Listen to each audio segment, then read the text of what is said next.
Avant de commencer cet épisode, je voulais te rappeler quelque chose d'essentiel. En course à pied, rien ne remplace la progressivité et un accompagnement pensé pour toi. Depuis plusieurs années, j'aide des coureurs et des coureuses qui ont chacun leur réalité. Un boulot prenant, une vie de famille avec laquelle il faut souvent jongler. Des objectifs qui évoluent, parfois des doutes, mais une envie toujours présente de progresser sans se brûler les ailes. Mon approche, tu la connais. À travers le podcast, elle est à la fois humaine, pédagogique et centrée sur le plaisir. Concrètement, je crée ton plan sur mesure, adapté à ton niveau, à ton agenda et à ton rythme de vie. Pas de copier-coller, pas de pression. Juste une progression qui est construite, étape par étape, pour t'amener plus loin, plus sereinement. Alors si tu ressens le besoin d'un cadre humain, d'un accompagnement sportif qui respecte ta vie autant que tes objectifs, je serai ravi de t'aider à franchir un cap et de te coacher. Toutes les informations pour me rejoindre se trouvent dans la description de cet épisode. Je te souhaite une très belle écoute. Bonjour les runners, bonjour les sportifs, bonjour au petit monde de la course à pied, c'est Seb et c'est avec un grand plaisir que je vous retrouve pour un nouvel épisode du podcast À côté de mes pompes, votre rendez-vous hebdomadaire le vendredi pour un contenu orienté autour du running. Aujourd'hui, je voulais vous proposer un nouveau format d'épisode que j'ai intitulé Retour d'athlète. Pratiquant la course à pied depuis 2003, très rapidement, j'ai eu cette volonté de connaissances autour de l'entraînement, d'accompagnement en réalisant des formations par le biais de la FFA, par le biais de la clinique du coureur également, par le biais de tous ces enrichissements que j'ai pu avoir autour du podcast.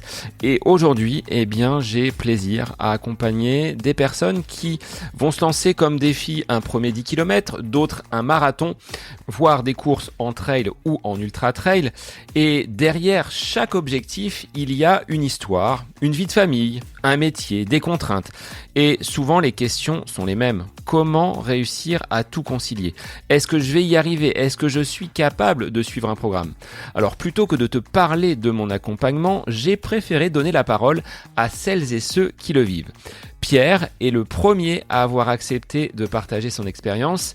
Il est papa de 4 enfants dans une famille recomposée, entrepreneur, salarié, engagé dans plusieurs associations.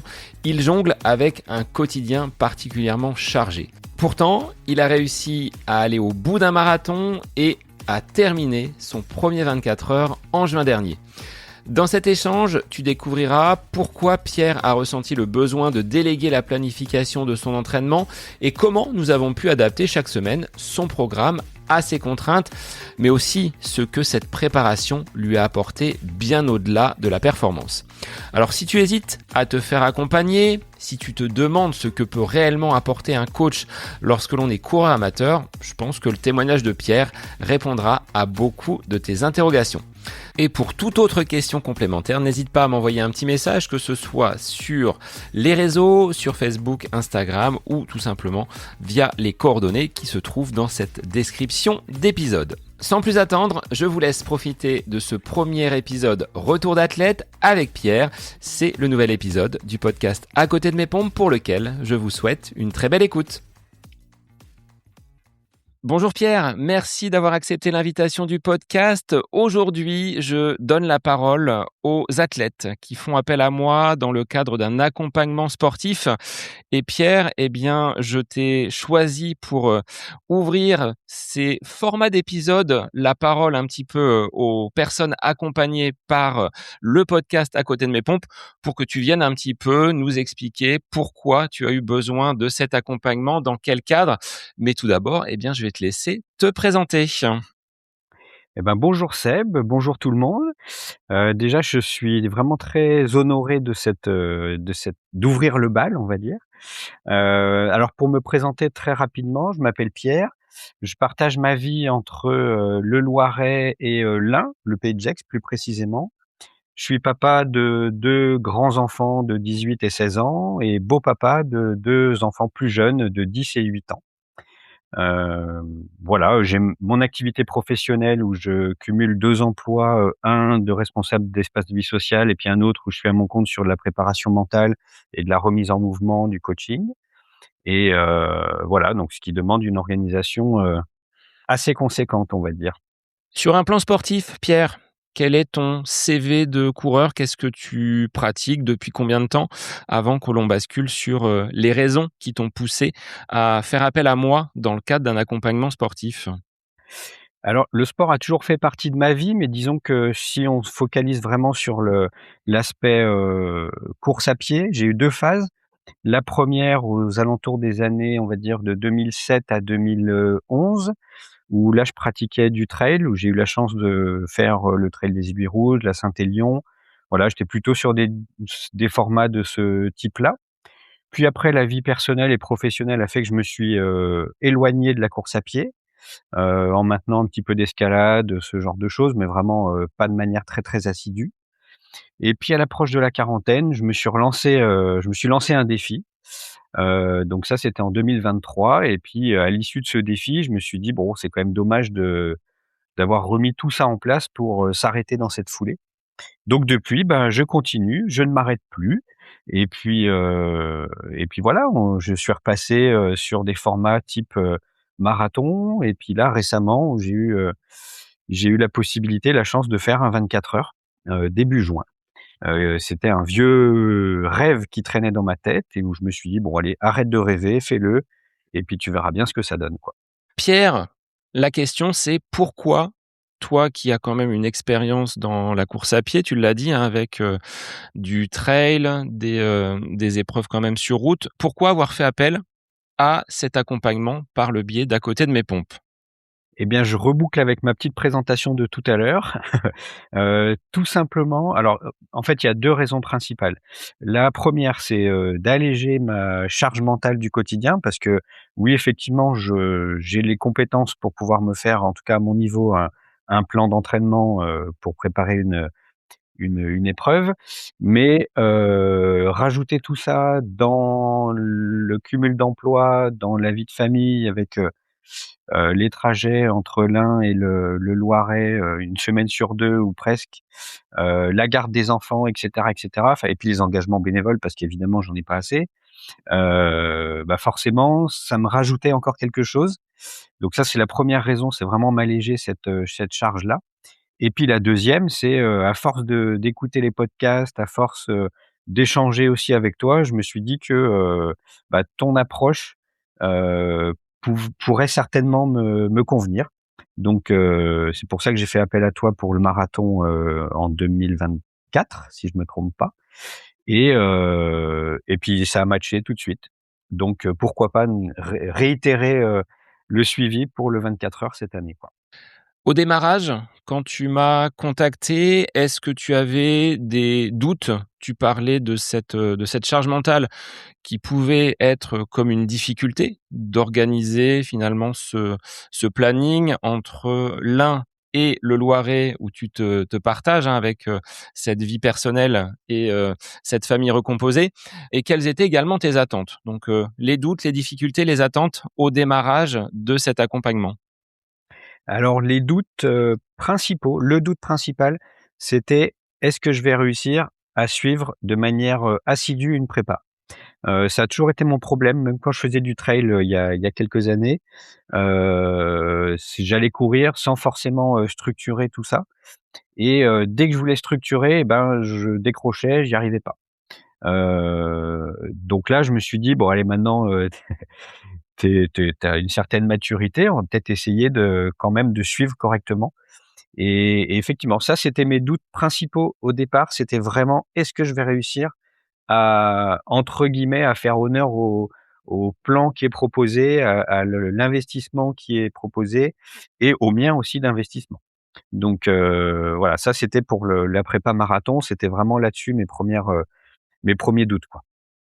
Doutes qui se sont levés assez facilement dès les premiers échanges, où il y a pas de pression et ça, vu que moi je fonctionne absolument pas à la pression, bah, ça a matché tout de suite et mes doutes se sont envolés, puis j'ai pu suivre la prépa.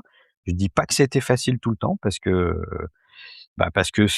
c'est une organisation quand même, hein, parce que ça allège d'un point de vue du plan, mais ça allège pas forcément d'un point de vue de l'organisation et c'est normal puisque c'est quand même à nous de faire ce taf-là, quoi. Alors c'est vrai que les échanges réguliers, hein, qu'on a pu avoir au fil de cette première préparation pour le marathon de La Rochelle et puis ensuite sur cette préparation pour le 24 heures font que, en fonction de ton agenda, déjà par message, c'était un échange, quasi quotidien après les séances, mais aussi avec l'application iDo où tu pouvais m'indiquer tes disponibilités, ton volume horaire de dispo. Est-ce que j'ai 30 minutes, 45 minutes, 1 heure avec des week-ends où tu ne pouvais pas forcément courir? Ça a facilité grandement donc la mise en place du programme qui, est parfois, sur le papier, satisfaisant, mais qu'on a dû recomposer. Ça, tu as pas hésité finalement à faire appel à moi pour dire: «Bah, là, je peux pas, là, je suis un petit peu fatigué». Comme tu disais, il y avait pas de pression, on propose des choses et après on ajuste. Oui, c'est ça. C'est-à-dire qu'il y a à la fois le côté, l'aspect humain qui fait que, bah, on échange, régulièrement pour pouvoir dire: «Bah, là, j'ai, petite dédicace, mais j'ai un enterrement de vie de garçon, donc là, ça va être compliqué d'aller courir, d'aller caser une séance». Donc voilà, on ajuste tout ça, on en fait un peu plus avant, on en fait un peu plus après, on essaye de pas faire n'importe quoi aussi pendant le week-end.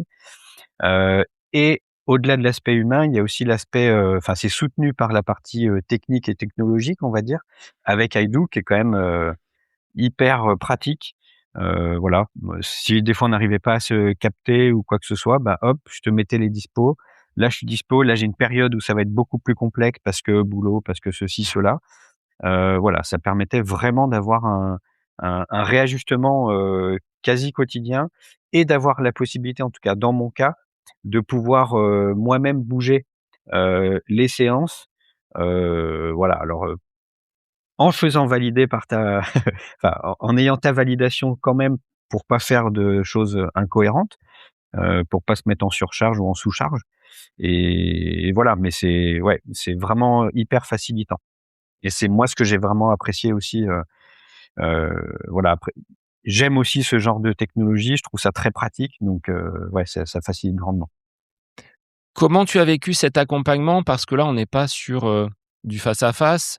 Tu es dans l'Ain, je suis dans le Loiret. Est-ce que finalement tu y vois des limites à cet, accompagnement, ce suivi à distance dans le cadre de tes 2 préparations pour le marathon et pour le 24 heures? Alors, dans mon fonctionnement et dans ma pratique, je vois aucune limite, au contraire, c'est pour moi, c'est le type d'accompagnement idéal, dans le sens où, j'ai pas un rendez-vous, précis en face à face et cetera qui, moi, je me connais, ça me mettrait un petit peu plus de pression et voilà et compte tenu de mon emploi du temps qui est quand même très changeant, ce serait pas forcément jouable. Donc là, le fait d'avoir vraiment ce côté à distance, des fois en temps réel, des fois en asynchrone, enfin en décalé, c'est vraiment quelque chose de très confortable et qui pour moi en tout cas me convient parfaitement. C'est c'est ouais, très facilitant. Alors sur la durée de la préparation, si on prend ce qui est frais là avec ce 24 heures, comment s'est passée la préparation? Comment tu l'as, vécu? Est-ce que ça a été, en accord avec ce que tu imaginais de ce 24 heures? À l'entraînement, bien évidemment, tu n'as pas couru 24 heures. Donc comment tu t'es, préparé? Comment tu as, sur la ligne de départ, vécu donc tous ces moments? Est-ce que finalement ça s'est passé comme tu l'imaginais? Tu parlais de rêve, hein, tout à l'heure, d'accomplir ce rêve. Est-ce que, c'était à la hauteur de tes espérances? Alors, c'était un rêve que j'ai transformé en projet et puis après en objectif. Voilà, ça c'est un peu mon mode de fonctionnement, mental et puis du coup, dont je me sers au quotidien, quand j'accompagne les gens aussi. Hem et et pour répondre à ta question sur la durée de la préparation, donc si je ne me trompe pas, on a commencé en janvier, donc on a eu 5 mois pleins de préparation. C'était intense. Intense dans le sens où, bah, forcément, 24 heures, ça se prépare, il y a quand même un certain volume à avoir. Mais encore une fois, c'est compiler tout ensemble qui était intense. La montée en charge a été vraiment très progressive. On a pu aussi, définir des séances clés ou des moments clés. Je me rappelle de ma séance de, pas loin de 4 heures et demie, à tourner en rond dans le camping parce Sur le week-end de l'Ascension, oui. sur le week-end de l'Ascension. On était en famille là-bas et voilà, j'ai tourné en rond sur un petit parcours de 1 kilomètre dans le camping, donc avec les encouragements d'autres campeurs. C'était assez rigolo et enfin voilà, ça a permis vraiment de compiler tout ça et comment je l'ai vécu? Je l'ai très bien vécu et pour moi, la première performance, elle était là, en fait. C'était vraiment de se dire, «Est-ce que je vais réussir à la suivre? Comment je vais encaisser tout ça? Est-ce que niveau de fatigue, ça va être aussi, acceptable?» Et puis, bah, la montée en charge a été très progressive. J'avais, 4 à 5 séances par semaine, me semble-t-il. J'ai regardé l'autre jour, c'est l'avantage d'Ido, c'est qu'on peut vraiment avoir un retour en arrière qui est très facile. Je crois que j'ai dû rater, alors quand je dis rater, c'est j'ai pas fait peut-être 3 voire 4 séances, pas plus, sur l'intégralité de la préparation. Et voilà et ça pour moi, c'était déjà, une belle performance et puis après ça m'a amené jusqu'au jour du 24 heures où là, alors, oui, il y a eu l'épreuve, en tant que telle, mais il y a eu tout ce qu'il y a autour, qui était assez exceptionnel avec des surprises, dans tous les sens, mon papa qui arrive alors que je ne le savais pas, des amis qui arrivent alors que ma compagne et moi-même ne le savions pas, mes enfants que je vois débarquer à je sais plus, il était 23 heures, quelque chose comme ça. Pareil, je savais pas qu'ils allaient venir. Enfin voilà, vraiment tout ça, t en fait, c'est, un peu ce dont je parle de temps en temps et je l'avais un peu abordé sur un de tes podcasts, c'est le côté, le projet de famille en réalité. C'est-à-dire que c'est, ouais, c'est une prépa, pour moi, OK, super, mais il y a tout ce qu'il y a autour et ça, heu, c'était assez fort tout au long de la prépa, le jour J et ce que j'ai fortement apprécié et ça, c'est très en lien avec la prépa que toi tu as pu proposer, c'est qu'en fait, j'ai eu très peu de courbatures, le post-épreuve. J'ai eu des douleurs évidemment, mais concrètement, j'ai pu, reprendre une vie complètement normale, peut-être 2 ou 3 jours après le 24 heures. Il restait un peu de fatigue, mais ça, c'est évident. Donc Tu voilà. trépignais même d'impatience à l'idée de rechausser les baskets et j'ai dû te freiner avant que tu ne puisses les rechausser pour s'accorder quand même une petite phase de récupération, de repos post-effort. C'est ça. Si je m'étais écouté, je serais allé courir, moins d'une semaine avant la fin du 24 heures, ouais. Mais je me suis pas écouté. Alors qu'est-ce qui est différent, Pierre, entre la première préparation, celle du marathon de La Rochelle en 2024 et ce 24 heures? Comment tu vois, toi, ton évolution? Parce que tu le disais, après une première phase d'activité physique course à pied entre 2007 et 2011, il y a eu un éloignement de la course à pied et 2023, c'est, là où tu rechausses les baskets. Là, cette évolution entre, ces 3 dernières années, comment tu l'évalues et qu'est-ce que tu as comme trajectoire justement?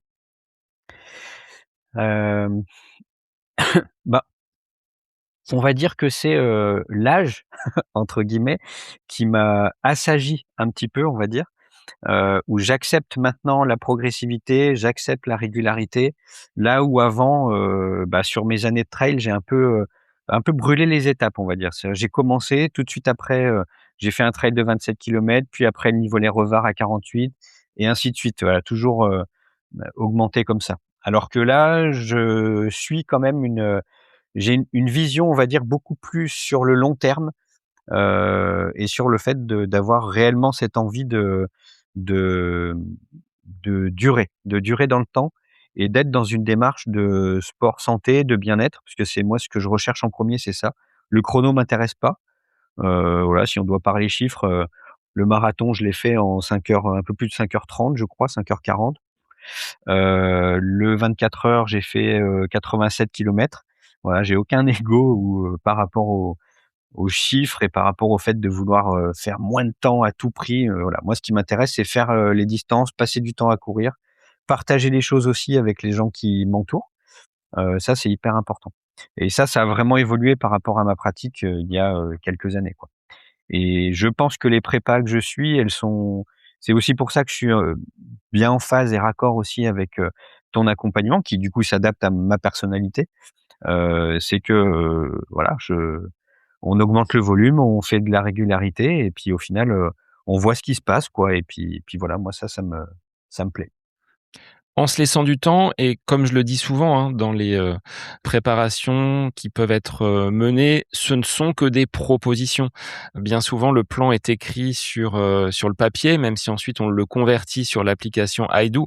Il y a beaucoup de choses qui vont bouger entre le prévu et le réalisé et c'est toutes ces interactions. Enfin, on s'était donné le lundi après-midi pour, caler un appel et faire le point d'une semaine sur l'autre et je trouve que c'est important entre la solution, technologique qu'est iDo mais cette, communication, ces échanges, quasi hebdomadaires, ce qui permet quand même d'avoir cette, personnalisation et de coller à ton emploi du temps, à tes préoccupations, à des choses qui peuvent être amenées à bouger dans ta vie personnelle et professionnelle. Je pense que là, c'est ce que tu disais, c'est ce qui a fait la différence pour avoir cette régularité et que tu sois en mesure de caler 4, 5 séances quasiment chaque semaine pendant ces 5 mois de préparation pour le 24 heures.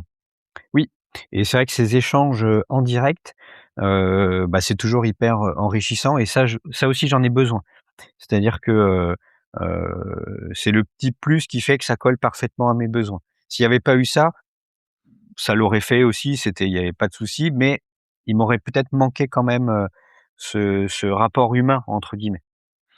Bon après tu me faisais également des petits épisodes de podcast avec, les échanges vocaux par WhatsApp, mais je trouve que l'échange vocal, il me permet moi, en tant, qu'accompagnant, de prendre un petit peu la température de la personne. Au ton de la voix, aux mots employés, on arrive à percevoir quand même pas mal de choses et ce côté humain, je pense que, comme tu l'as dit, il est très important dans l'accompagnement. Je préfère ce terme d'accompagnement que de coaching. Enfin c'est, le prof de français qui parle. Ouais et je suis complètement, raccord avec cette notion-là. On a eu l'occasion d'échanger déjà dessus. Mais, oui, les vocaux, alors, certes, des fois, pour le commun des mortels, qui pourrait paraître un petit peu long, mais pour nous 2 a priori, ça fait partie de notre norme, donc, donc, il y avait pas de souci. C'était sympa et c'est vrai que ça permet aussi de mettre des mots sur des sensations, sur une séance, heu, qui des fois on les a moins quand, on s'appelle, 1 fois par semaine, par exemple. Parce que voilà, là, à l'issue de la séance, ça permet vraiment de débriefer à chaud avec les émotions du moment, avec les des fois les frustrations aussi de la séance, ou pas d'ailleurs, ou les satisfactions. Enfin, de mon côté, j'arrive assez rapidement à switcher une frustration en satisfaction, en apprentissage, donc ça facilite un petit peu ça, mais voilà, les petits moments de doute, les choses comme ça, c'est ouais, vraiment ce format hybride est pour moi, hyper important. Qu'est-ce que tu retiens, Pierre, de toutes ces semaines, de tous ces mois d'accompagnement vers, tes 2 objectifs, le marathon de La Rochelle et le 24 heures?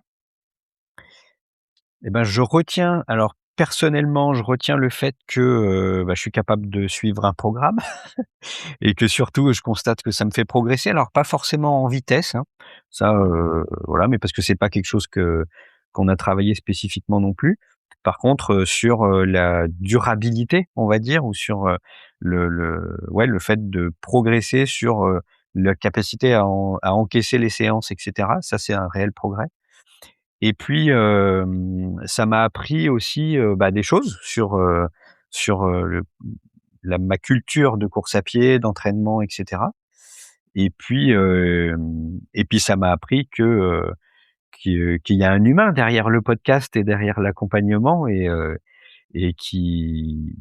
que tu arrives toi à vraiment bien à la fois cerner les personnes, le fait de pouvoir réajuster la chose et d'avoir un accompagnement qui est profondément humain et bien traitant et je préfère utiliser le mot bien traitant que bienveillant. Il me semble plus impactant, mais ça on pourrait faire des épisodes complets là-dessus. Quel message tu pourrais avoir à une personne qui, dans les prochaines semaines, à l'écoute de cet épisode, viendrait à hésiter à se faire accompagner pour, préparer un objectif? Quels seraient tes mots pour, éventuellement la convaincre? Et ben, tout d'abord, je dirais, essaye, essaye et tu vois? On risque rien à essayer, déjà.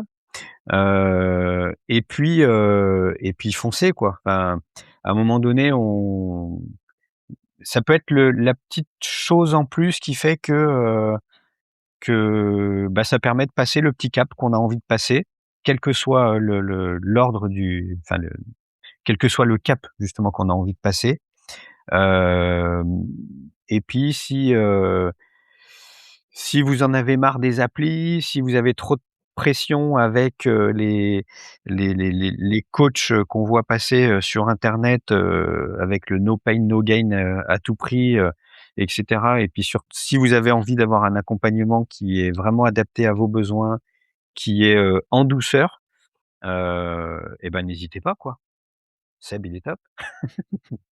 Quels sont tes objectifs là pour les prochains mois, les prochaines années? Est-ce que tu as déjà des perspectives de ce que tu vas mettre sur ton calendrier sportif?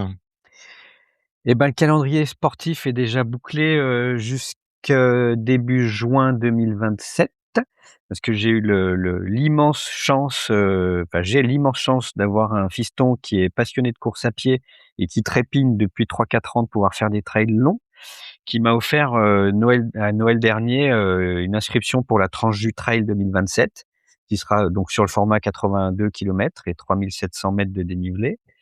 Ce sera son premier trail long et il veut qu'on le fasse ensemble. Donc bon, bah, là, depuis quelques jours, depuis la reprise, post 24 heures, je retourne, dans les chemins et voilà, commencer à habituer mon corps à avoir des appuis un peu différents. Mon esprit aussi à retourner dans cet environnement qui m'était familier et qui ne l'est plus trop, donc voilà. Donc ça, c'est le gros objectif, de l'année prochaine, et puis, pour préparer tout ça, et ben, comme à mon habitude, j'ai décliné une série d'objectifs qui sont pas secondaires, qui restent des vrais objectifs. À commencer, si je fais dans l'ordre déchronologique, je sais pas si ça se dit, mais en tout cas, plus proche du trail jusqu'à maintenant. Il y a le Maratrail de Cheverny, du coup, il paraît en plus c'est la première édition et c'est le jour de mon anniversaire. Donc 2 raisons qui faisaient que je pouvais pas refuser ça, en plus du plaisir de potentiellement, rencontrer, la clique à côté de mes pompes. Nous serons présents et je pense en grand nombre sur Ouais, cette épreuve de Cheverny, plus peut-être des Patreons également. ouais, et ben, je l'espère. J'espère, et ce sera vraiment l'occasion de rencontrer, tout ce petit monde-là. Qu'est-ce que j'ai d'autre? J'ai, ah bah, oui, le marathon de La Rochelle. Je retourne là-bas parce que c'est le premier marathon, de mon beau-frère d'amour, que j'embrasse, au passage. Voilà, donc je vais aller l'accompagner. Alors quand je dis accompagner, il sera certainement devant et puis moi je le récupérerai si jamais à un moment donné il explose, parce que je serai loin derrière. Et puis après j'ai des 2 autres, petites épreuves, dont une c'est quasiment en off, mais c'est pour récolter des fonds pour Octobre Rose au mois d'octobre. Dans le cadre de mon travail, on organise une marche, course, pareil sur un circuit d'1 kilomètre pendant, 6 heures, où là on invite les gens à venir, faire des kilomètres pour récolter des fonds. Donc là, je vais, essayer de faire quelques kilomètres en plus que l'année dernière, où j'avais fait 26 kilomètres. Et puis, mi-septembre, il y a les 24 heures de la Balme, où je retourne là-bas, sur le format 3 heures.